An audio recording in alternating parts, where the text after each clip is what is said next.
Hello dear children. In today's video we are going to solve sample paper of English. Okay.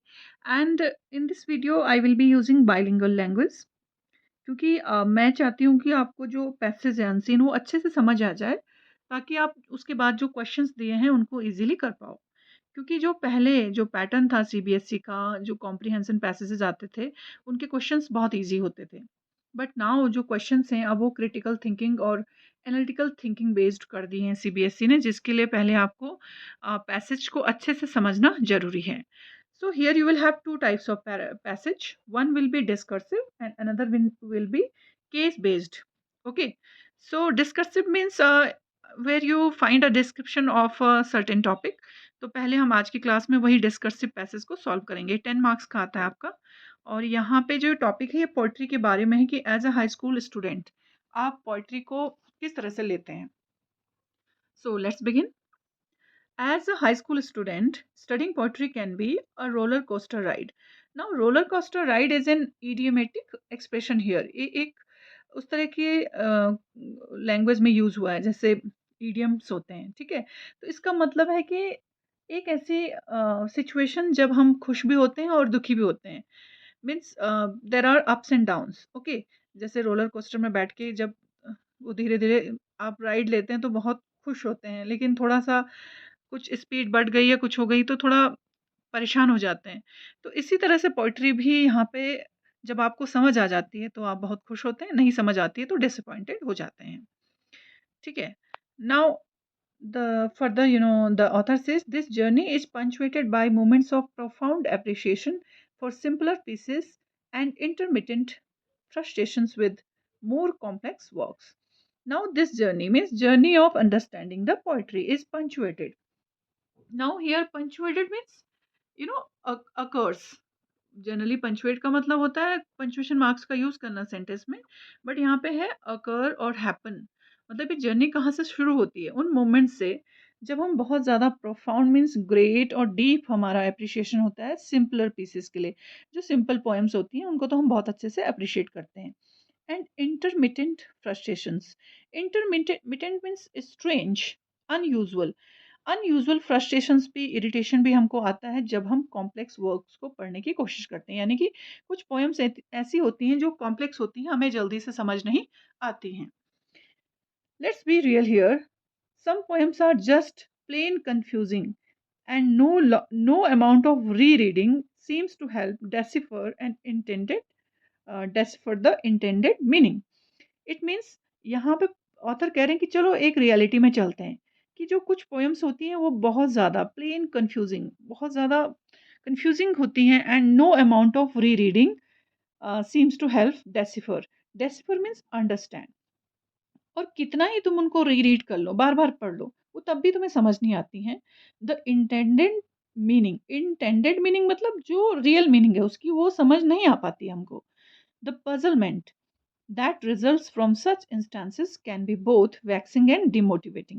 और उसके बाद जो हमें puzzlement आती है जब समझ नहीं आता है तो उसके results, such instances means from such poems be both vexing. Vexing means you know irritating and demotivating. यानी कि जब हम बहुत ज़्यादा इरिटेट हो जाते हैं तो हमें लगता है कि मतलब ये पोएम हमको समझ क्यों नहीं आ रही है, तो हम डिमोटिवेट भी हो जाते हैं। If solving a riddle is what was intended, then playing Sudoku is a better option. और यहाँ पे ऑथर बताते हैं कि अगर ये एक रिडल की तरह है, रिडल मतलब पहेली, पोयम, जो हमें समझना है वो एक रिडल को समझना है, तो फिर उससे अच्छा तो सुडोकू है। क्यों ना हम सुडोकू खेल लें अगर पोयम भी एक रिडल की तरह होती है। क्योंकि अब as a high school student कभी कभी ये लगता है कि ये पोयम नहीं, ये रिडल है। तो एक फ्रस्ट्रेट होकर आप कह लेते हो कि इससे अच्छा तो सुडोकू ही दे देते हमको, एक पोयम ना होने की बजाय, जब समझ नहीं आना है। One is led to ponder if obscurity was the goal. Now obscurity का मतलब होता है being unknown, जब कोई चीज समझ नहीं आती है। तो ऑथर कहते हैं कि one means anybody, मतलब anybody can think, ponder means think, can give it a thought कि क्या इसको पढ़ने के बाद अननोन ही रहना है हमको, वही हमारा गोल है कि पोएम को पढ़ने के बाद भी हम अननोन रहें। Now, conversely means on the other hand, on the contrary, some pieces resonate with the reader's soul. Resonate means remain for a long time in reader's soul. कुछ पीसेस ऐसे भी होते हैं, कुछ पोएम ऐसे होते हैं जिनको पढ़ने से हमें बहुत अच्छा लगता है, समझ में आ जाती हैं और वो हमारे माइंड में बहुत देर तक रहती हैं। स्टरिंग फीलिंग ऑफ वार्मथ, और वो हमारे माइंड में कैसी फीलिंग लाती हैं? स्टरिंग फीलिंग मीन्स ऐसी फीलिंग जो बहुत हमें वार्मथ देती हैं, एक प्लेजेंट मूड लाती हैं हमारे पास, हैप्पीनेस देती हैं and connection to the world. और उन पोएम्स का, उन वर्ड्स का कुछ कनेक्शन होता है वर्ल्ड के साथ में। Often these composition means poems, center on themes that are universally understood। और उन पोएम की जो थीम होती है वो यूनिवर्सल थीम होती है, मतलब वो सभी लोग उसको पढ़ सकते हैं, समझ सकते हैं। Such as love, nature, faith, and those poems are based on love, nature, and faith. Now, being able to actually understand what the poet is trying to say can feel like a little victory and is welcome relief after grappling with more perplexing poetry. Grappling means struggling and perplexing means confusing. Now, further the author says, क्या कहते हैं कि अगर हम actually जो poet कहना चाहते हैं अगर उसको हम समझ लेते हैं तो ऐसा लगता है कि हमने कोई एक छोटी सी जीत हासिल कर ली है उस पोइट्री को पढ़ के। और एक एक तरह का वेलकम रिलीफ होता है, वेलकम मतलब पॉजिटिव रिलीफ होता है हमारे लिए कि आखिर हमने एक स्ट्रगल करने के बाद, रीरीड करने के बाद पोएम को अच्छे से, मतलब एक परप्लेक्सिंग पोइट्री को अच्छे से समझ लिया है। Then there are poems that are emotionally charge, और कुछ पोएम ऐसे भी होती हैं जो हमको इमोशन से भर देती हैं। The ones that make the reader curl up in a ball and cry or jump up and down with joy। कि मतलब ऐसे होता है कि हम बहुत ज़्यादा खुश हो जाते हैं, कभी कभी रोने लगते हैं और कभी खुशी के मारे जंप करने लगते हैं। तो कुछ पोएम्स ऐसी भी होती हैं जो इस तरह के इमोशंस हमारे अंदर क्रिएट करती हैं। One is left in awe means you know in surprise, okay. one is taken aback of the poet's ability to convey emotion through words।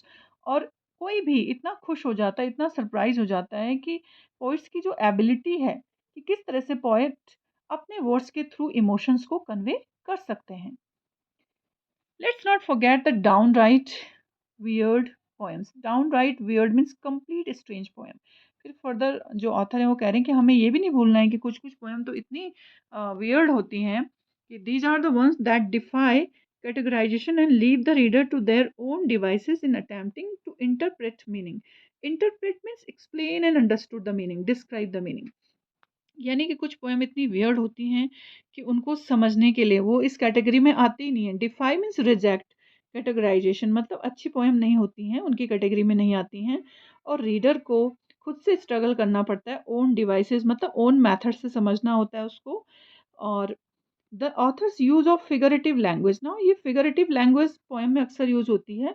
Poem की जो वर्ड टू वर्ड मीनिंग होती है वो exactly जो उसके hidden meaning से बिल्कुल अलग होती है। तो उस फिगरेटिव लैंग्वेज को समझने के लिए हमें स्ट्रगल करना पड़ता है। And unconventional imagery can create a sense of bewilderment that is either intriguing or off putting. और कभी कभी होता है कि जो पोएम वो अनकन्वेंशनल होती हैं, मतलब जो एक मेथड होता है कन्वेंशनल मेथड उससे बिल्कुल अलग। एक जैसे पोएम लिखी जाती है, मोस्ट ऑफ द पोएम समझ आ जाती हैं, लेकिन कुछ ऐसी होती हैं वो ठीक उसके ऑपोजिट होती हैं, तो उनको हम कह रहे हैं, यहाँ पे ऑथर उन्हीं को अनकन्वेंशनल पोएम बता रहे हैं। Imagery can create a sense of bewilderment, और उनको पढ़ने के बाद जो इमेज हमारी माइंड में बनता है वो कन्फ्यूजन ही क्रिएट करता है। या तो वो क्या होता है intriguing, intriguing means interesting confusion, या फिर of putting means uninteresting. Okay, now regardless the reader can appreciate the uniqueness of the work. इसके बावजूद भी, रिगार्डलेस मतलब इन सब होने चीज़ों के बावजूद भी, leaving all these things behind, the reader can appreciate, appreciate means praise, admire the uniqueness. Uniqueness मतलब जो अलग से हट के जो पोएम है, फिर भी रीडर उसको नहीं भी समझ आने के बाद भी उसकी यूनिकनेस की तारीफ करते हैं। Now, despite the wide range of emotions and reactions that come with studying poetry, it can be a rewarding pursuit।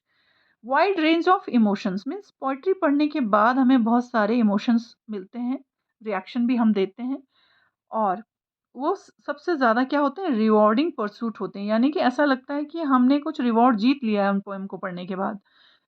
Not only does reading poetry allow one to appreciate the artistic beauty of the written word।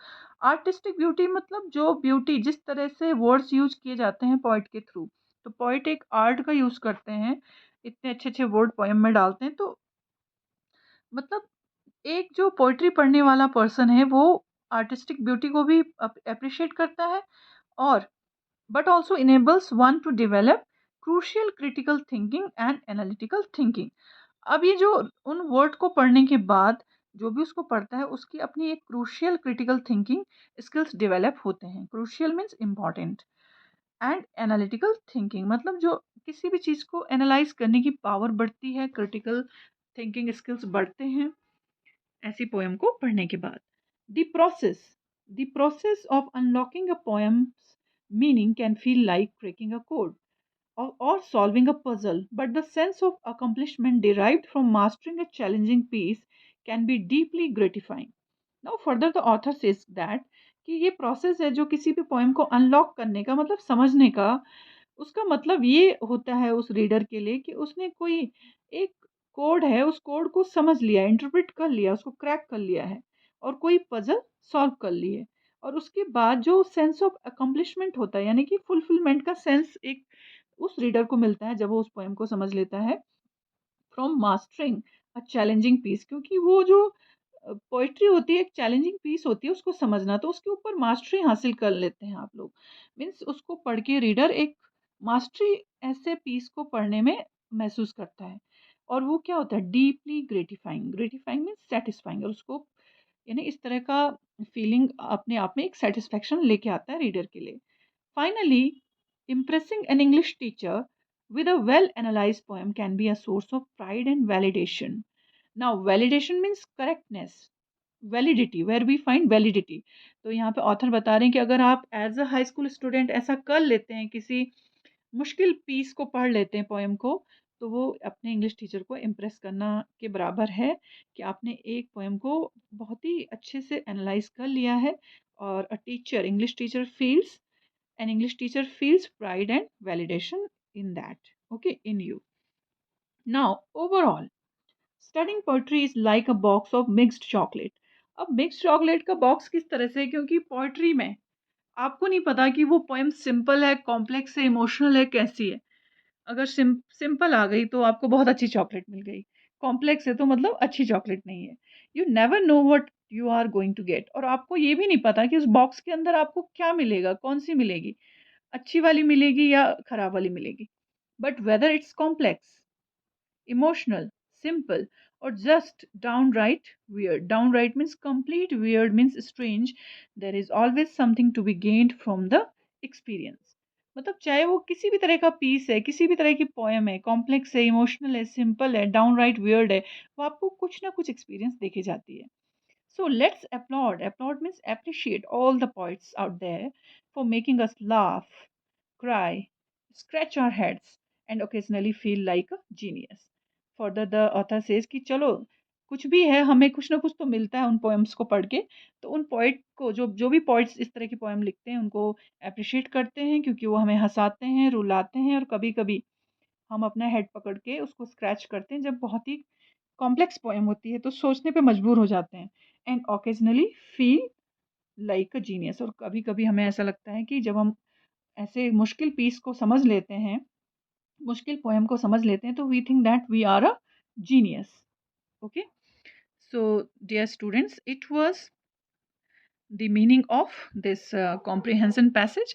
यहाँ पे poetry के merits भी बताए हैं तो demerits भी बताए हैं, और एट द एंड जो ऑथर हैं वो अप्रिशिएट ही कर रहे हैं कि जैसी भी पोएम होती हैं, चाहे वो मुश्किल से मुश्किल भी है, हमें उन पोइट्स की तारीफ करनी चाहिए क्योंकि वो उन्हीं की पोएम्स के थ्रू हम ये सब इमोशंस को फील कर पाते हैं। चलिए अब इसके क्वेश्चन आंसर्स करते हैं।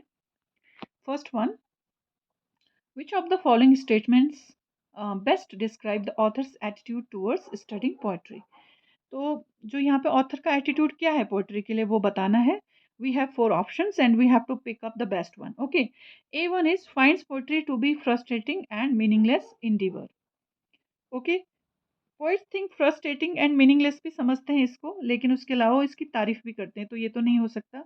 B believe that emotional roller coaster of studying poetry is not worth the effort.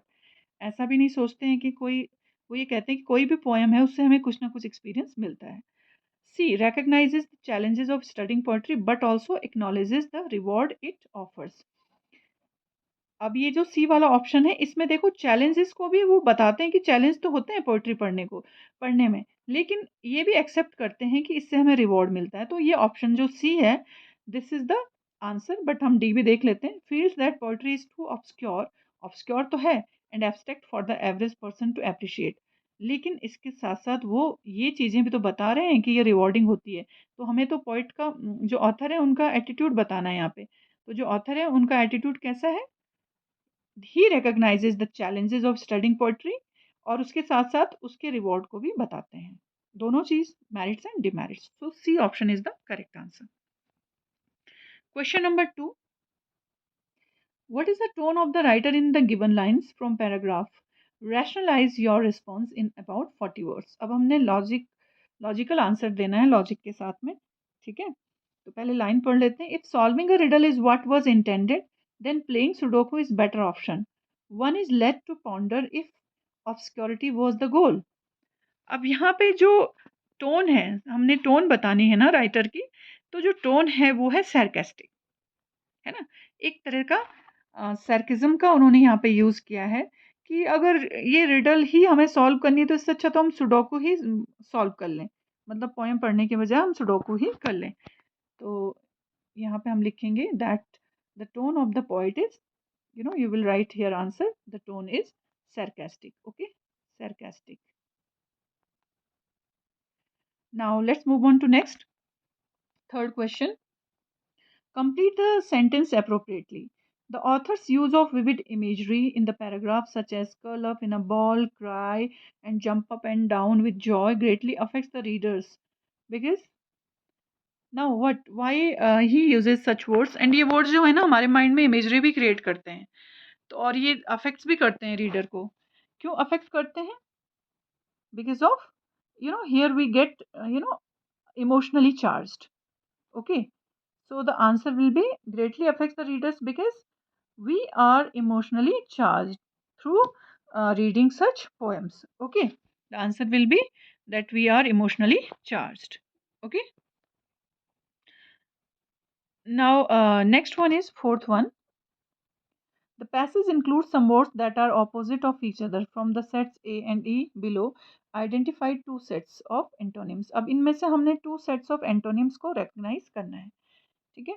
First है इंट्रीगिंग एंड ऑफ पुटिंग। तो ये दोनों ही एक दूसरे के एंटोनिम्स हैं। इंट्रीगिंग का मतलब होता है interesting end of putting means uninteresting. तो एक तो ये हो गया। डेसिफरिंग एंड इंटरप्रेटिंग, डेसिफर का मतलब भी किसी चीज को कॉम्प्रीहेंड करना होता है और इंटरप्रेट का मतलब भी वही, तो ये तो नहीं है antonyms. C appreciate and upload, appreciate का मतलब भी तारीफ करना होता है, अपलॉड का भी, तो ये भी नहीं है। फिर है सिंपल एंड चैलेंजिंग। सिंपल बिल्कुल अलग हो गया, बिल्कुल सरल, और चैलेंजिंग मतलब मुश्किल, तो ये है, ये हमें दूसरा पेयर मिल गया। इमोशंस और फीलिंग्स भी एक जैसी होती हैं, तो यहाँ पे हमारा आंसर क्या हो जाएगा, A, okay, A option and D option, these are the correct answer. Next fifth one, complete the sentence appropriately. We can say that the author's tone becomes more neutral and objective when discussing weird poems compared to other types of poetry because अब यहाँ पे neutral, एक तो poet neutral भी हो जाते हैं और ऑब्जेक्टिव भी हो जाते हैं, मतलब ऑब्जेक्टिव भी बताते हैं पोइट्री के कि उनको पढ़ के क्या मिलता है, और न्यूट्रल भी हो जाते हैं। तो इसलिए होते हैं कि because he tells us that both merits and demerits of the poems. At one hand he says that poetry is like a riddle, at the same time he says that it is rewarding। तो यहाँ पे जो neutral और objective का मतलब वही है। Neutral होने का मतलब कि तारीफ करना कि हर तरह की पोइट्री को हमें पढ़ना चाहिए, उनसे कुछ ना कुछ मिलता है। और ऑब्जेक्टिव मतलब जब वो इस तरह से थोड़ा सा क्रिटिसाइज करते हैं कि मुश्किल पोएम को पढ़ने से अच्छा तो हम जब वो रिडल लगती है उनको तो उससे अच्छा तो वो सुडोकू ही सॉल्व कर लें। तो इसका आंसर है we will write, we can say that the author's tone becomes more neutral and objective when discussing weird poems compared to other types of poetry because he thinks that poetry is the mixture of good and bad poems, okay, and both give us some kind of experience, दोनों से हमें कुछ ना कुछ experience मिलता है। Now next, Based on the reading of the passage, examine in about 40 words how studying poetry can be like exploring a new city. अब यहाँ पे इस तरह से क्यों कंपेयर किया जा रहा है कि एक पोएम को पढ़ना, नई पोएम को पढ़ना, एक नए शायर को देखना जैसे, क्योंकि एक तो when we study a new poem it we are full of willingness. तो ऐसे ही जब हम किसी नए शहर को घूमने के लिए जाते हैं, देखने के लिए, तो हमारे अंदर एक विलिंगनेस होती है उसको देखने की। Secondly, it may be challenging, we don't know how the city will be until we see it, we reach there. Similarly, we don't know what the poem will give us until we read it fully. Okay, so here we can compare both the studying poetry and exploring a new city, क्योंकि new city के बारे में भी हमें कुछ पता नहीं होता है कि वहाँ क्या क्या देखने को मिलेगा। ऐसे ही हमें जब नई पोएम पढ़ते हैं तो हमें नहीं पता है कि उस पोएम में अभी क्या क्या है। ठीक है, तो इस तरह से हम अपना आंसर मिक्स करके बना देंगे। Next is, what is the message conveyed by Hina's experience in the following case? Hina spends hours trying to analyze a poem for her assignment and finally feels a sense of accomplishment and pride once she understands. So, A option is only those with natural talent for poetry should engage with it. Persistence makes studying poetry a rewarding pursuit. Study of poetry is guaranteed to impress others, and the efforts of studying poetry is inversely proportional to the reward gained. तो यहाँ पे जो correct answer है that is option B, persistence makes, यानी कि लगातार continuity, जब आप रीड एंड रीड करते हैं तो वो पोइट्री आपके लिए एक रिवॉर्डिंग परसूट हो जाती है। आप उसको समझ लेते हैं, तो B option is correct. Next question is eight one, state whether the following lines display an example of a simple complex emotionally charged downright weird poem। अब इस पोएम को पढ़ना है, ये बताने कि इनमें से ये पोएम कौन सी कैटेगरी की है। ठीक है, तो let's read it. The sun rises in the east, a new day begins, a fresh start, birds chirp up, nature wakes up, a peaceful feeling in my heart. अब अगर हम इस पोएम को देखें तो ये नेचर से रिलेटेड पोएम है, नेचर की तारीफ हो रही है और बिल्कुल सिंपली हमारी समझ में आ रही है। तो ये कौन सा एग्जाम्पल है पोएम का, जब सिंपल, हमको वर्ड टू वर्ड मीनिंग भी क्लियर है, उसका फिगरेटिव मीनिंग भी समझ आ रहा है कि एक नेचुरल सीन है और उसको अप्रिशिएट कर रहे हैं पोइट। तो this is the example of simple poem. We will write simple poem. The following lines display an example of a simple poem. So, dear students, thus we have solved this first one, which is our first um comprehension passage, and next we will do in the next class. Okay, so I hope you would have understood. If still you have some doubts, you can write them in your comment box. Okay, then I will try to solve them. You keep watching the video and try to understand. Thank you so much.